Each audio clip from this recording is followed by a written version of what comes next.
إن الحمد لله نحمده ونستعينه ونستغفره ونستهديه ونعوذ بالله من شرور أنفسنا وسيئات أعمالنا. من يهده الله فهو المهتد ومن يضلل فلن تجد له وليا مرشدا. ونشهد أن لا إله إلا الله وحده لا شريك له، له الملك وله الحمد وهو على كل شيء قدير. ونشهد أن محمدا عبده ورسوله، نشهد أنه بلغ الرسالة وأدى الأمانة ونصح الأمة وكشف الغمة وتركنا على المحجة البيضاء ليلها كنهارها لا يزيغ عنها إلا هالك. اللهم صل وسلم وبارك على حبيب قلوبنا وقرة أعيننا محمد بن عبد الله وعلى آله وصحبه ومن تبعه بإحسان إلى يوم الدين. إن الله وملائكته يصلون على النبي يا أيها الذين آمنوا صلوا عليه وسلموا تسليما. أما بعد، فإن الله تعالى أرسل نبيه رحمة للعالمين فقال: وما أرسلناك إلا رحمة للعالمين. Allah Ta'ala a envoyé son messager comme miséricorde. Une miséricorde pour l'humanité, c'est une miséricorde pour les mondes. وَمَا أَرْسَلْنَاكَ إِلَّا رَحْمَةً لِلْعَالَمِينَ. Nous t'avons envoyé que comme miséricorde pour les mondes. Tous les mondes, visibles et invisibles, sur terre et dans les cieux. وقال صلى الله عليه وسلم: أيها الناس إنما أنا رحمة مهداة. Ô vous les hommes, je ne suis qu'une miséricorde offerte par Allah. Allah le miséricordieux, Ar-Rahman, علم القرآن, خلق الإنسان, علمه البيان. Le tout miséricordieux, dont la miséricorde embrasse toute chose, a envoyé son messager comme miséricorde pour l'humanité, pour la terre et pour les cieux. وَرَحْمَتِي وَسِعَتْ كُلَّ شَيْءٍ. Et ma miséricorde embrasse toute chose. في الدنيا رحمة الله تسع الناس كلهم صالحهم وطالحهم. Dans ce monde, la miséricorde d'Allah embrasse et touche tout le monde, les vertueux comme les vicieux. لكن في الآخرة, le jour dernier, فسأكتبها للذين يتقون ويؤتون الزكاة وهم بآياتنا يؤمنون. Mais dans l'au-delà, le jour dernier, elle sera pour ceux qui craignent Allah, pour ceux qui s'acquittent de leur zakat, de la sadaqa obligatoire, et ceux qui croient dans les signes et dans les ayats, les versets d'Allah. الذين يتبعون الرسول النبي الذي يجدونه مكتوبا عندهم في التوراة والإنجيل. Ceux qui suivent le prophète sallallahu alayhi wa sallam doivent représenter cette miséricorde. كل واحد يتبع النبي صلى الله عليه وسلم يجب أن يكون ويتحلى بهذه الرحمة، لأنه رحمة مبعوث من الرحمن رحمة للعالمين. حتى يكتب لك رب العالمين الرحمة يجب أن تكون رحيم. وعلمنا النبي صلى الله عليه وسلم الرحمة في كل شيء، كما علمنا اللين واللطف في كل شيء. قال الله تعالى: فبما رحمة من الله لنت لهم ولو كنت فظا غليظ القلب لانفضوا من حولك. لو كان النبي صلى الله عليه وسلم ما عندوش هذيك الرحمة وهذاك العطف بالمؤمنين رؤوف رحيم لانفض الناس من حوله. Si le prophète sallallahu alayhi wa sallam n'avait pas la miséricorde, la douceur, la compassion, tout le monde serait dispersé autour de lui. S'il avait le cœur dur, s'il était brutal, comme certains qui pensent que être sur la voie du prophète sallallahu alayhi wa sallam, c'est avoir le visage crispé et être brutal avec les autres. C'est le contraire de la sunna du prophète sallallahu alayhi wa sallam, parce qu'Allah il lui dit, si tu n'avais pas cette miséricorde et cette douceur dans ton comportement, alors personne ne saurait rester avec lui. Parce que toute personne qui est brutale et a le cœur dur fait fuir les autres. Et toute personne qui suit véritablement le prophète sallallahu alayhi wa sallam, on le reconnaît par quoi? Par sa miséricorde. Le musulman doit être miséricordieux avec tout le monde et même avec les animaux. Parce que le prophète sallallahu alayhi wa sallam nous a dit qu'un homme assoiffé dans le désert, qui ne trouvait pas de l'eau, qui risquait de mourir de soif, a trouvé un puits. Il était content, il est descendu pour boire et en sortant, il a trouvé un chien qui mangeait le sable de soif. Alors il s'est dit que ce chien, il était comme moi, assoiffé, et il n'avait pas de récipient. Qu'est-ce qu'il a fait? Il est descendu et il a mis de l'eau dans ses chaussons en cuir. Et il a pris les chaussons avec sa bouche et il est monté pour donner à boire au chien.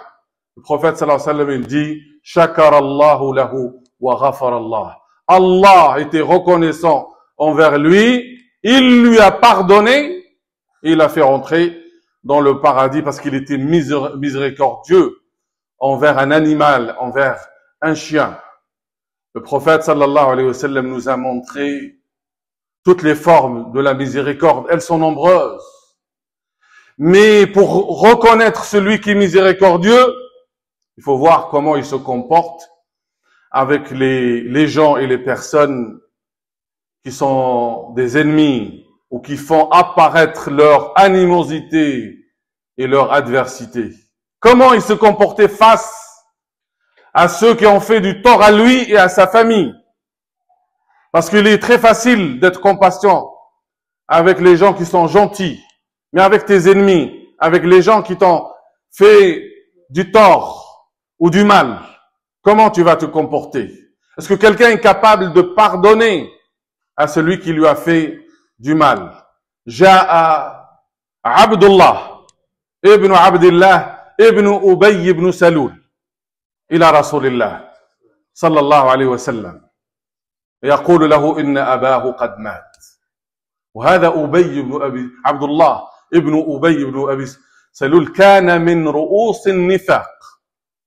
Et cet homme qui s'appelle Abdullah ibn Ubay ibn Salul, il était le chef des hypocrites. Si vous regardez la vie du prophète sallallahu alayhi wa sallam, combien de fois il a fait du mal au prophète, aux compagnons et à la communauté. كان هذا الرجل كان على وشك يصبح ملك للمدينة. لكن لما جاء النبي صلى الله عليه وسلم والتف المؤمنون حوله لم يجد نفسه إلا أن يتبع النبي صلى الله عليه وسلم في الظاهر لكن يبطن الكفر. Donc cet homme était sur le point de devenir le roi de Médine. Mais quand le prophète sallallahu alayhi wa sallam a immigré à Médine, il s'est vu écarter. Son projet et son rêve de devenir roi, il est tombé dans l'eau. Alors, il a montré la foi, il a montré qu'il est croyant, mais au fond, il était mécréant. Il n'a cessé de faire du mal au prophète sallallahu alayhi wa sallam. Il a insulté le prophète. مر النبي صلى الله عليه وسلم فوق حماره يوم الأيام وكان هذا عبد الله بن أبي بن السلول مع أصحابه فقال أعرض عني لقد آذيتنا بريح أو بنتن حمارك. Imaginez que le prophète passait sur son âne, sur Abdullah ibn Ubay ibn Salul, alors qu'il était avec ses compagnons, et que ce Abdullah, il va dire au prophète sallallahu alayhi wa sallam quelque part, fais vite de passer parce que tu nous as importunés par l'odeur de ton âne. فكان كان واحد من المسلمين قالوا ريح الحمار أفضل من ريحك. Et un des croyants a dit à Abdullah ibn Ubay Salul, l'odeur de l'âne du prophète sallallahu alayhi wa sallam est meilleure que ton odeur. Et il a failli avoir une altercation entre ses adeptes et les compagnons qui étaient avec le prophète sallallahu alayhi wa sallam. Le prophète lui a pas répondu. Cet homme qui a insulté le prophète sallallahu alayhi wa sallam, qui n'a cessé de semer la discorde, la fitna entre les croyants au point où les habitants de Médine ont failli s'entretuer. C'est lui qui a jeté la calomnie sur la femme du prophète sallallahu alayhi wa sallam, Aïcha, dans cette histoire qu'on appelle l'Ifk, qui est citée dans Sourate An-Nur. Il a jeté la calomnie en disant que Aïcha était infidèle au prophète sallallahu alayhi wa sallam. Et le prophète ainsi que Aïcha et sa famille et la communauté des croyants ont souffert tout un mois avant que les ayats descendent pour innocenter Aïcha. Quelqu'un qui insulte le prophète lui-même, ne le respecte pas. Il fait du tort à sa femme. Il le touche dans son honneur. Quelqu'un qui a même donné la main forte aux ennemis du prophète sallallahu alayhi wa sallam, les associateurs de Quraysh, et j'en passe. Voilà qu'il tombe malade et que le prophète sallallahu alayhi wa sallam vient le voir, vient le visiter plusieurs fois. Et la dernière fois où le prophète l'a vu, il a demandé que le prophète lui donne son vêtement, son habit, pour qu'il soit enterré, pour qu'il soit son linceul. Et le prophète sallallahu alayhi wa sallam ne savait pas dire non. Il lui a donné son habit. Et après sa mort, Abdullah, le fils de ce Abdullah, donc le père s'appelle Abdullah et le fils s'appelle Abdullah, était un croyant. Il était sincère. Et pourtant, il connaissait son père et son hypocrisie. Et le prophète sallallahu alayhi wa sallam lui dit, ne cesse d'être bienveillant envers ton père. Avec tout ce qu'il a fait, il lui conseille toujours la bonté envers son père. Abdullah vient voir le prophète sallallahu alayhi wa sallam en lui annonçant que son père est mort. Et il lui demande de lui donner son qamis, le vêtement qu'il porte maintenant, pour qu'il soit un linceul. Et qu'il vient prier sur lui. Alors le prophète sallallahu alayhi wa sallam lui a donné son qamis. Et il était prêt à aller faire la prière sur lui. Et là, Omar ibn Khattab lui dit, c'est un hypocrite. Et Allah t'a interdit de demander pardon pour les hypocrites. Et le prophète lui a dit, Allah m'a donné le choix. Istaghfir lahum, ou la tastaghfir lahum. In tastaghfir lahum 70 marratan falan yaghfir Allah lahum. قال الله خيرني ولو علمت أني لو زدت على 70 لزدت عليها حتى يغفر الله له. Allah lui dit, demande pardon pour eux ou ne demande pas pardon pour eux, Allah ne leur pardonnera pas. Fais un pardon 70 fois. Et le prophète a compris que Allah lui donne le choix, lui interdit pas. Alors il a dit, si je pouvais lui demander pardon plus de 70 fois, et qu'Allah accepte, je le ferai. Voilà que le prophète, avec sa miséricorde, a effacé tout le tort qu'il a fait contre lui, tout le mal qu'il a fait contre sa femme. Et il lui a donné son vêtement comme linceul. Il a demandé pardon à Allah. Et il est allé prier sur lui. وصلى النبي صلى الله عليه وسلم على قبر عبد الله بن سلول ثم نزل قوله تعالى لا تصلي على أحد مات منهم أبدا ولا تقم على قبره. ومن هذه اللحظة لم يصر النبي صلى الله عليه وسلم يصلي على المنافقين. Et puis le verset a été révélé pour lui interdire de faire la prière sur les hypocrites. C'est un homme qui était connu, qui a été mentionné dans Al-Qur'an al-Karim. Mais le prophète sallallahu alayhi wa sallam, avec sa miséricorde, espérait toujours qu'Allah lui pardonne, qu'Allah le guide. Ainsi était le prophète de la miséricorde. Et ainsi on doit suivre le modèle du prophète sallallahu alayhi wa sallam qui était une miséricorde pour les mondes. لَقَدْ كَانَ لَكُمْ فِي رَسُولِ اللَّهِ أُسْوَةٌ حَسَنَةٌ. Vous avez dans la personne du prophète sallallahu alayhi wa sallam le bon modèle, l'exemple à suivre. لِمَنْ كَانَ يَرْجُو اللَّهَ وَالْيَوْمَ الْآخِرَ وَذَكَرَ اللَّهَ كَثِيرًا.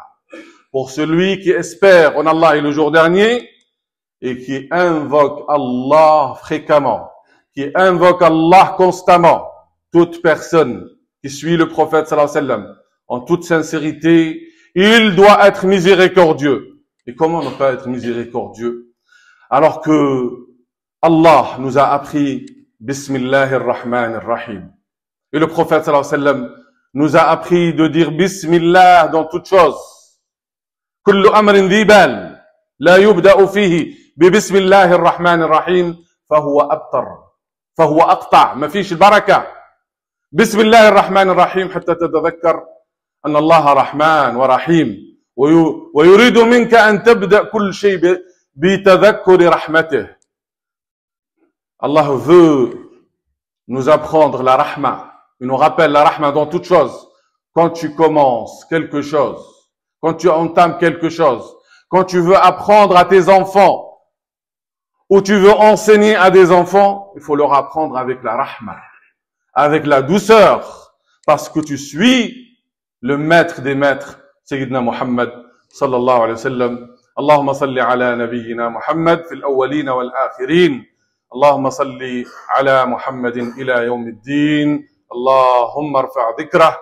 Allahumma ij'alna tabi'ina li zumratih wa tabi'ina li millatih wa tabi'ina li sunnatih ya arhamar rahimin.